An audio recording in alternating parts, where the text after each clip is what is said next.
Welcome. Today I'm going to show you one of my favorite geometry works. We're going to do a little art project here that's going to show us how many degrees are in an angle. So to do this work here, I am going to start by drawing a triangle. So to draw a triangle, I'm going to need a straight edge. Here I've got my trusty ruler. This is my special ruler that my grandfather used in elementary school. I've got a trusty pencil. This is my special pencil that I found in a pencil box this morning randomly. I've got a pair of scissors, glue stick or tape or something. You don't have to have it, but it's helpful. And a few colors to color with. Crayon, marker, colored pencil. Crayons and colored pencil are probably best. So to start with, I'm going to draw a triangle. And I'm not going to draw a tiny triangle. I'm going to draw like something kind of like a medium-sized triangle, I guess. And going to use my straight edge. In geometry, we always use some kind of straight edge or measuring device because it's important that we are precise in our measurements. Now my triangle can be any kind of triangle, so I'm going to start with one line. There we go. And this triangle, I guess, is going to be, let's see here, I'm going to draw an acute angle. I'm going to go and just put my pencil down on that corner there and draw another side. There we go. And so I have an acute angle there because it's less than 90 degrees. And then I'm going to place my pencil on this little vertex. It's a little vertex. Or a vertex is where two legs of an angle meet. And I'm going to draw that. And now I have a nice triangle. Ooh, boy, look at that. So now my triangle is done. The next thing I need to do is I'm going to color the three corners of my triangle different colors.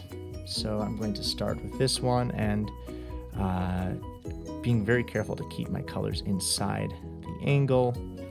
I'm going to go ahead and just fill this in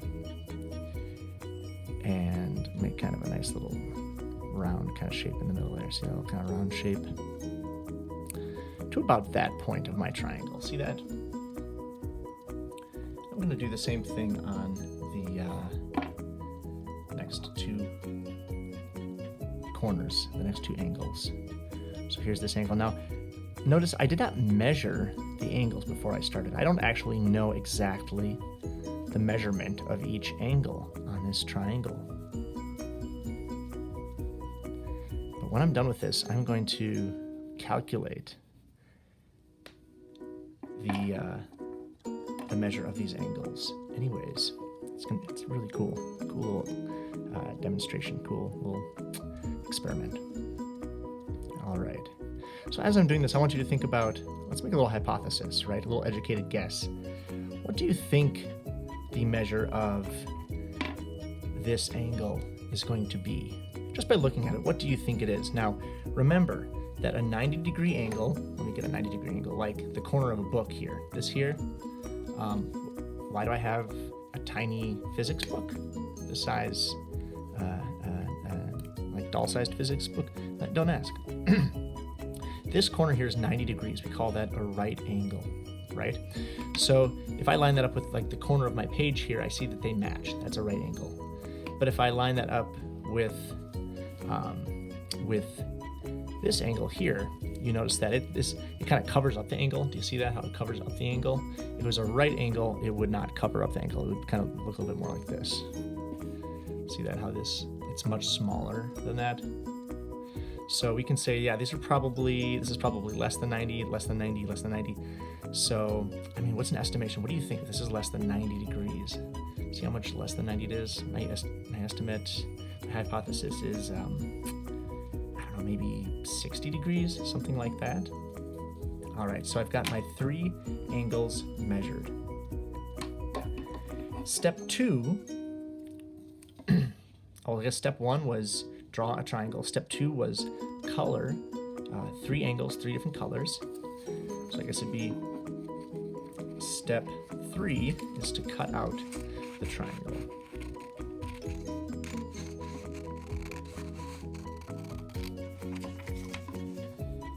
All right, cut out the triangle.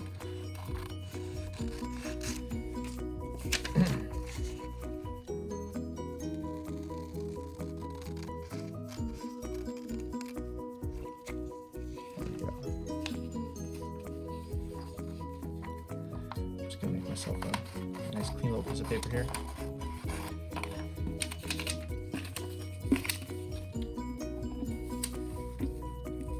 All right.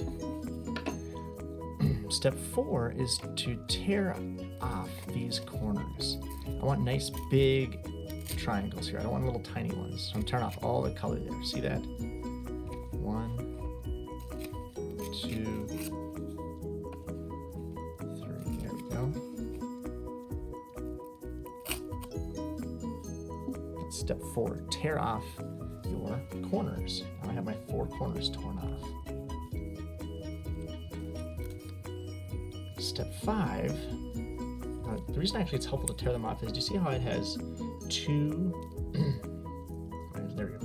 We have 2 edges that are smooth and 1 edge that is rough. That's important. That's true for all 3 of these. Do you see that, how they all have a rough edge? It's going to come in handy in a moment here. So we're going to draw a straight line here on my paper.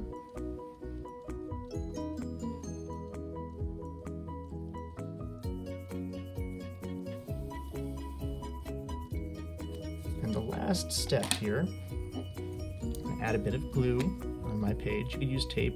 You don't really have to glue these down. You just need to place them on the page, but I think this is helpful to secure it. Just a bit of glue, and then I'm taking the smooth edge of my triangle, and I'm lining that up on my paper on that line there. So notice I've got the smooth edge down here, rough edge on the outside, smooth edge on the inside. I take my next angle, smooth edge, it's going to line up with the other smooth edge. The points are lined up perfectly. The point of this red triangle is touching that line. They're not overlapping each other. They're next to each other. I'm going to do the same thing with this last triangle. Smooth edge lined up on that line on the bottom. The other smooth edge lined up with the red triangle, not overlapping the red triangle. Now if you look carefully, you'll notice that the rough edges are on the outside. All right, so now let's make some observations about this triangle. What do we notice about the sum if we add all 3 of these angles together? What angle do they form? What can we say about this angle? If this is the apex, if that's the vertex, the apex of this angle, here's an acute angle here, an acute angle here, and an acute angle here. When we add all 3 together, how many degrees is that? What angle is this straight angle, and how many degrees is that? That's what we're going to explore.